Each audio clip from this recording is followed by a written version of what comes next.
this tall. You guys hear me? I'm James Thompson. I am Dwayne's good friend and his business partner and a colleague. I'm very honored to be asked to deliver one of the eulogies today. I've been thinking about this a great deal, and so pulling this together, it was actually hard to assemble everything that I wanted to say. So bear with me. In fact, my first instinct in trying to pull this together, of course, was to actually call Dwayne. Because I would always call him to get his feedback, get his advice, get his counsel. As many of you are aware, he was a prolific writer, and words seemingly poured from his fingers as he accessed that incredible intellect of his to assemble whatever it was that you needed.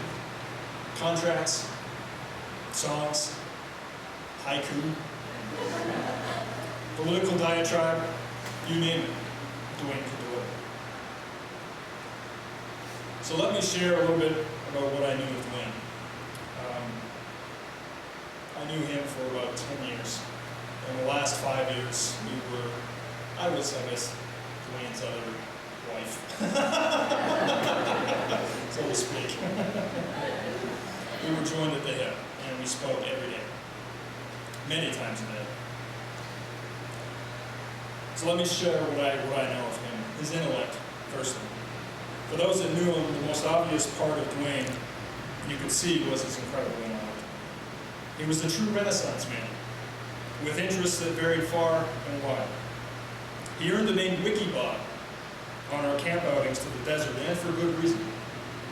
Our technology did not work out in the sticks, and we would rely on Dwayne's vast knowledge base of everything he had ever encountered or read to provide the foundations for our numerous discussions. Whether it was technology, philosophy, history, law, taxes, business, government, monetary policy, science and health, nutrition, local or world geography, travel, music, religion, architecture, quantum physics, stock valuations, you get my point.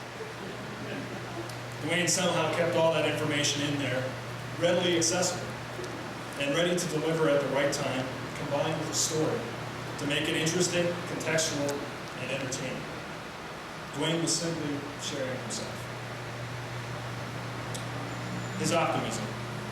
Dwayne was a born and bred optimist. He was confident, stubborn, resolute, and driven. That is why being an entrepreneur was what Dwayne was born to do. It was in his very DNA to be independent and a master of his own destiny. I know he relished every minute of it. And the thought of working for the man would have meant surrender. And surrender was not in Dwayne's vocabulary. His creativity and curiosity. Dwayne was able to tap into a creative energy like few people I've encountered in my life. Whether that creativity manifested itself in software, writing, poetry, music, art, or solving some world ill, this energy demanded his action, and he had no choice but to let it burst forth.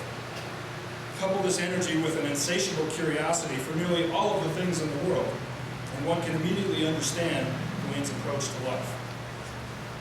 Constant movement, constant stimulation, constant thought, constant output. It was stunning and exhausting to behold. Dwayne was a curmudgeon. Dwayne wasn't always on. There were those times when he was down. It would generally manifest itself in very short conversations, one-word answers, or general minor irritation with all things. He knew it and embraced it. He referred to himself as the curmudgeon. I found it entertaining and challenging, and in many ways, it made him human. A little more vulnerable, certainly fun to bug, and provided an opportunity to console. I treasured those times too. They brought us closer and allowed me to give something back to him. He was loyal, principled, courageous. Dwayne lived by his principles and did not compromise. This is one of the reasons I had such tremendous respect for him and trusted him implicitly as a friend and a business partner. I always knew where he stood because I could rely on him to live by the principles that he espoused. And he meant every word. He put himself in many uncomfortable situations living by these principles, whether it meant taking risks, leaving cities, starting relationships, or beginning entire new chapters of his life. He would charge ahead wearing his principles and his optimism as a seal coin.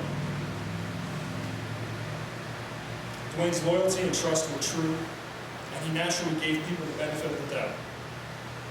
Once you were accepted into his world, Dwayne was incredibly generous with his time and talents to help you out however he could. He gave freely without exception, and expected nothing in return other than some appreciation and a thank you. Dwayne was an excellent friend and partner because he was reliable, honest, and true. He simply treated others as he would like to be treated. Dwayne was a closet gunslinger. Forgive me for taking some creative license here. I have a theory about Dwayne. I think in his heart of hearts, he wished an opportunity to live in the Old West.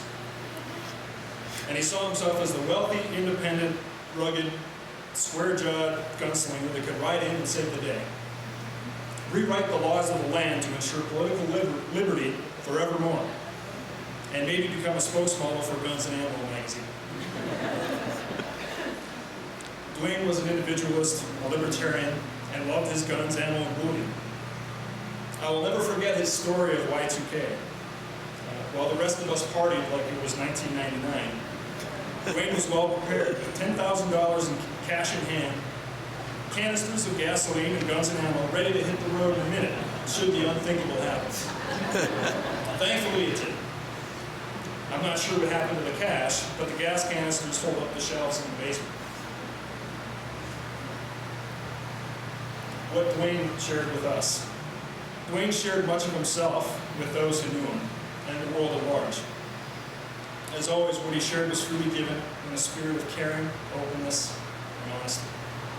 We all experienced Dwayne in different ways, but I felt he was always himself, and those who were privileged to know him would walk away changed, likely for the better. And Dwayne shared a lot with me. He shared his dreams. Dwayne was a staunch believer in visualizing and setting goals. He dreamed of owning land with an airstrip and a large house somewhere in the San Luis Valley. He'd drawn up the floor plan for himself, Megan, and their family. Selected the airplane, knew the vehicles he would drive, how he would work in the life he would lead.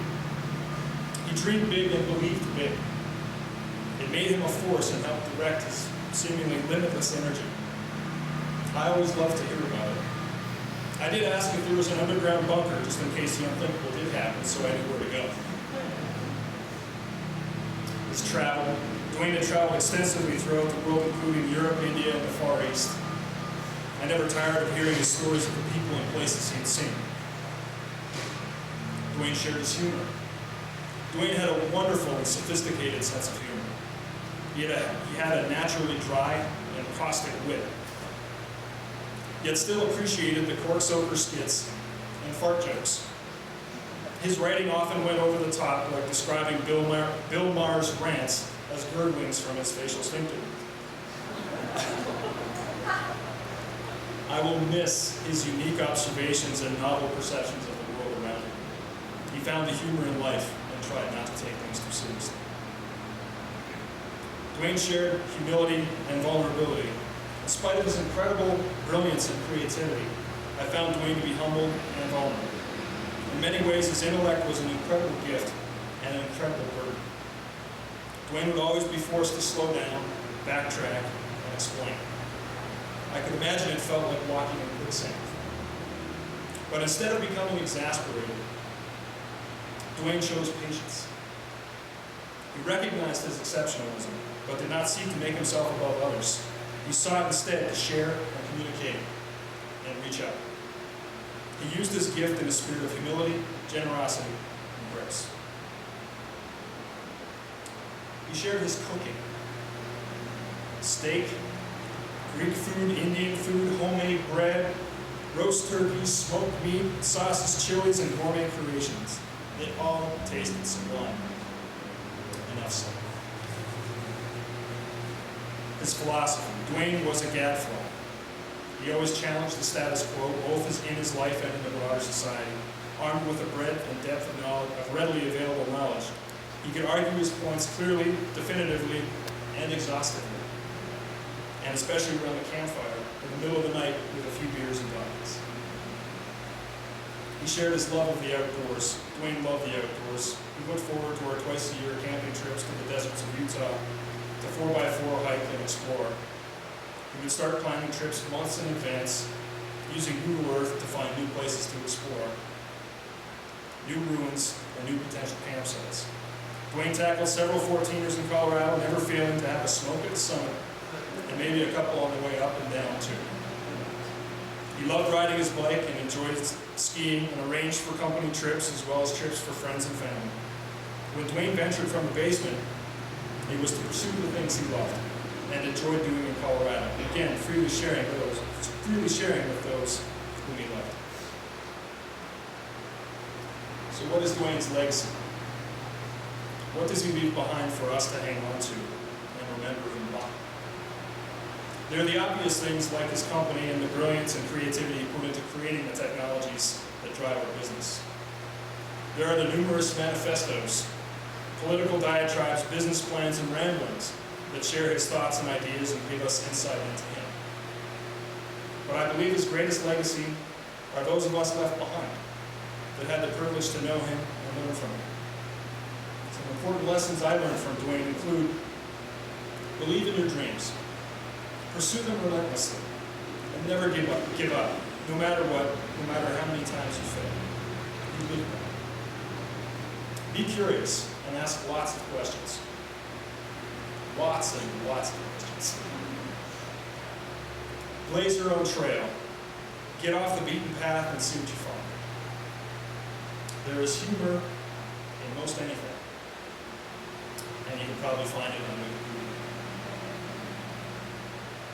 Dwayne left a legacy of creativity, innovation, and love.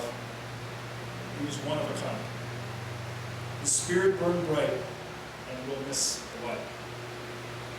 Our world is a lesser place